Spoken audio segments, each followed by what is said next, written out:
What's up, everybody? Welcome to an all-new free comic book day edition of the Golden Standard. We're so excited. We've got a fantastic guest here, Joe Staton, here with us. Joe, thanks for coming out. Well, I'm glad to be here. Thanks for coming out, and thanks for coming out for free comic book day and being a part of this episode of the Golden Standard. Joe Staton is, this guy has got a long list of work. How long have you been in the comics industry, Joe? Well, I've been making a living at it since April of '71. April of '71. So what's that make? 47 years, something like that. Yeah. So for about 47 years. So pushing 50 years. That's a long. That's an awesome career right there. He's an Eisner Award winner. He's an Inkpot Award winner. He's a Harvey Award winner, I believe, for your current run on Dick Tracy. You and Mike Curtis. Yeah. We won 3 Harveys for Dick Tracy. So, yeah, that's incredible. So as I mentioned before, you've got a long list of credits to your name: co-creator, writer, inker, penciler. Basically, want to get started and ask you, where did it all start for you? Did you always have a love for comics, like as a child? Were you always creative? Did you always draw? Or oh yeah, I have always been drawing, and the funny thing is that there's a family story that I was found when I was 3 years old in the middle of the kitchen floor trying to trace Dick Tracy from the comic strips. So that was like my first awareness of art or stories or anything was Dick Tracy and Flash Gordon and the Phantom. It was newspaper strips. I knew strips before I knew comic books. So I wasn't really reading then. My father taught me to read with Superboy comics. Oh, okay. So, I just go back all the way. Yeah, wow, really? I've been reading this sort of stuff and drawing it since I could, and it's just always kind of been where I was. Yeah. So so you literally cut your teeth on comics. Like you said, you learned how to read from comics. You were tracing on the floor. That's so awesome to think that you started out. You said you were tracing Dick Tracy comics, and now you've been working on the Dick Tracy comic strip since, was it 2011? 2011. Mike took over, and so I've wound up where I started. You wound up where you started. that is. That's just awesome. That is so cool to think about. Going back to where it all started. Who would you say were your influences? Who were some of your favorite characters growing up, or even now? Who were your biggest influences? Well, when I was growing up, it was before most of the Marvel stuff. So it was. I remember really early. I was very big on Roy Rogers comics. All the Dell books. Roy Rogers, Paladin, Sergeant Preston. Love Sergeant Preston. Those were good books. Yeah. So I liked all the westerns. Bugs Bunny, that sort of thing. And I kind of worked from that into, I was already reading Superboy, and there was the other DC books. I wasn't really into Batman because that was kind of the weird time of Batman. He was fighting aliens and giant robot dinosaurs. But I was reading all the kid comics and and Classics Illustrated. Love Classics Illustrated. Wow. So I still have most of those. Yeah. So I've been reading comics a while. You've done a lot of work. You've done Batman. You've done some of the stuff. You've been doing Scooby Doo. You've done some of the cartoony stuff. What do you enjoy the most? Do you enjoy the more realistic stuff or the cartoon kind of stuff? I always have to mention that I was on Scooby-Doo for 13 years, and I have worked in 100 issues of Scooby-Doo, which I think is some kind of record. Yeah, it's got to be Guinness book. Get on that. So I love Scooby. I really got to liking him a lot. But I like a lot of it. I think at the basics, what I really like was the detective stuff. I like Dick Tracy. I like Mr. District Attorney. Yeah. And stuff like that, and I still do detective type comics when I can. My character E-Man has one of his characters is Michael Mauser, Private Eye. Okay. You know, his very short and unhygienic private detective. Yeah. And so I love doing, you know, the Mauser stories with Nick Cuddy. And of course I'm doing Dick Tracy with Mike Curtis. And Chris Mills and I do a character called Femme Noir. Okay. Who is kind of a female version of the Spirit. She's a blonde in a blue raincoat with 245s. Oh man! And some of those are inked by an Argentine, Horacio Attalini, brings all kinds of atmosphere and shadows. And so I say I like the detective stuff the best, but I really like, as long as it's comics. You know, I'm cool with it. Yeah.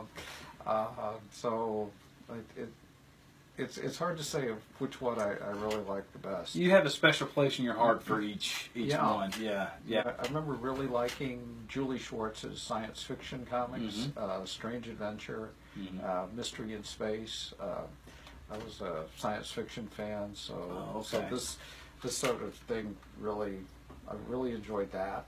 So, and some of the Julie Schwartz stuff, you know, went into when he rebooted the DC superheroes, like especially Green Lantern and Flash and like that. So, you know, that kind of really appealed to me. Now, as far as your skill and your technique, did you ever have any schooling for drawing or anything, or were you just kind of a self-made man? Did you well, I take actually any classes or? I have like actual college degree in art. Okay. I went to Murray. I should have done my homework a little better. I went to Murray State in Kentucky, so you know, I was exposed to like proper art education. Things. I don't know if it didn't take, but I still wanted to do comics. So well, I had to take somehow. So when I got out of college, I went off to New York and was going to give it a shot. Yeah. So I guess it worked. Hey, I think it did. I got you pretty far. Far. You were born in Kentucky? Well, actually, I was born in North Carolina, Fort Bragg. Okay. So, but I mostly grew up in West Tennessee. Okay. And then I went to school in Kentucky. Okay. So I am from the Mid-South. The Mid-South. That part of the world is called the Mid-South. Yeah. I was taking a look at your website and I read your little biography there, and you said you're from the Mid-South, and you said nobody can fool me when it comes to barbecue. Right. So and you know, we've got some pretty good barbecue here in town. But I want to find out about that. You'll have to grade us on our barbecue to see how it is. Tell us about your time at Charlton Comics and the co-creation of E-Man here. This was one of the characters you co-created. Tell us about how you got, because that's where you cut your teeth, right? That's pretty much where you started out. That is where I started. Tell us all about that. Oh, well, that's my origin story there. It's your origin story. Yeah.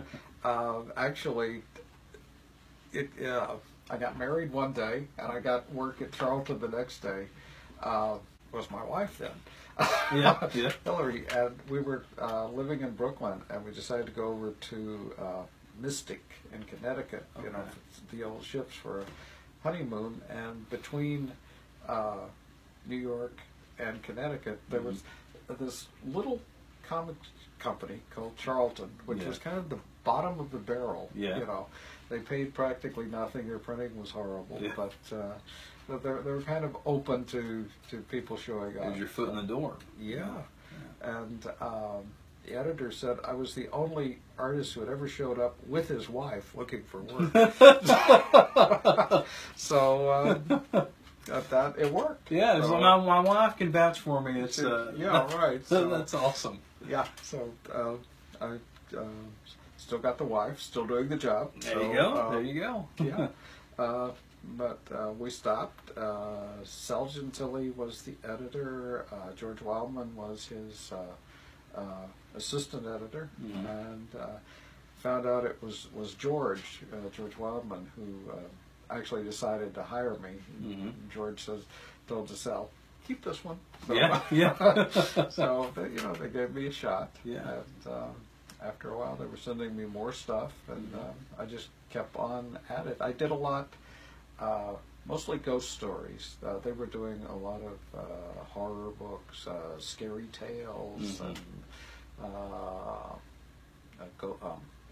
the Many Ghosts of Dr. Graves. Okay. After a while, they were doing haunted romances, haunted love. I don't know, things like. I think we have a haunted love around here somewhere. Which I thought were great books. David pulled one of these out. Here we go. Yeah. Yeah, that's a Tom Sutton cover. Yeah. Great stuff. But they didn't pay much, but they kind of kept you working. Yeah. And they let you try out pretty much anything you wanted to. So. You talk about what's the education. Working on these books, you could do a story really cartoony, then you could do one that really scary, and you can just go through all kinds of styles, one next to the other, and try different things. Yeah. And you were asking about E-Man. About E-Man, yes. Yeah. How did E-Man come about?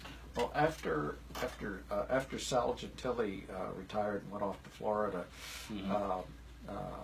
George Wildman took over as the main editor, and he hired Nicola Cuddy, who had been one of Wally Wood's assistants.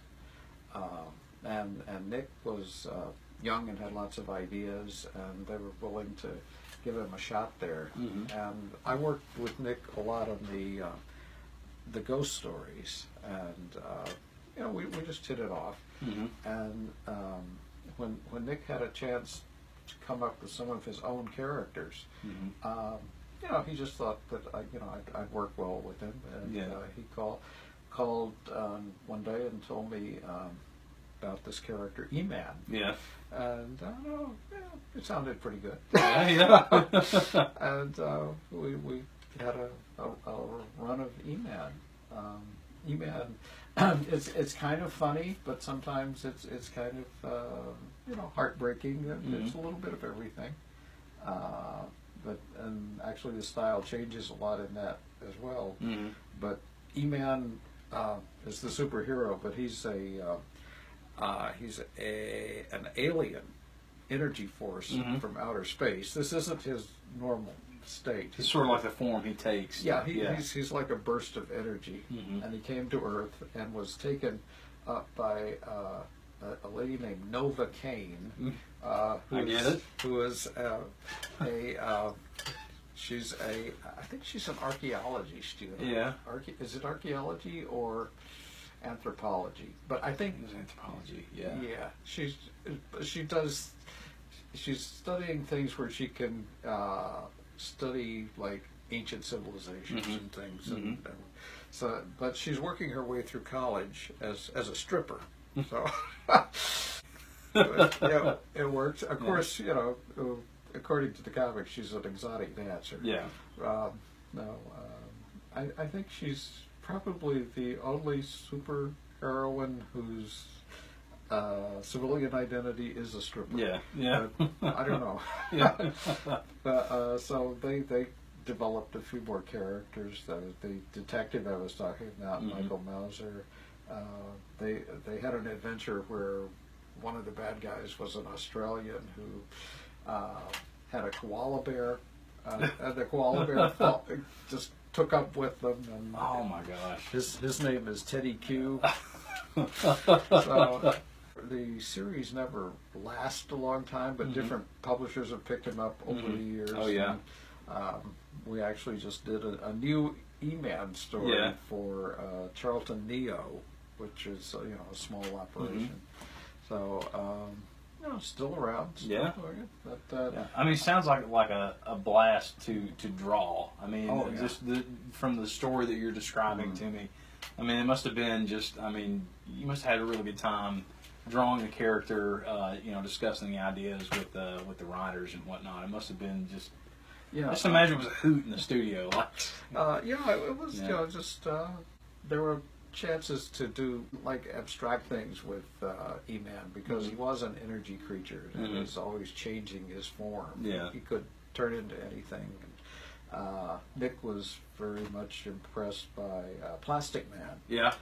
So that a lot of that sensibility comes into E-Man. And I think that after all this time, I think it was 73 or so we started E-Man. And I think after all this time, that's probably what I'm still best known for is E-Man. Yeah. So that there are people of that generation around who remember E-Man. Yeah.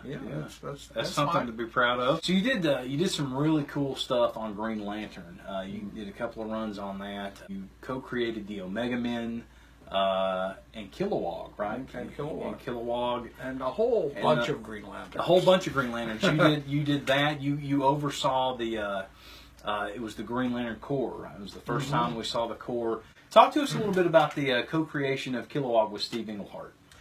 Well, actually, it was at a point that Steve was going to kind of reconceive the whole idea of the Green Lantern, the Corps.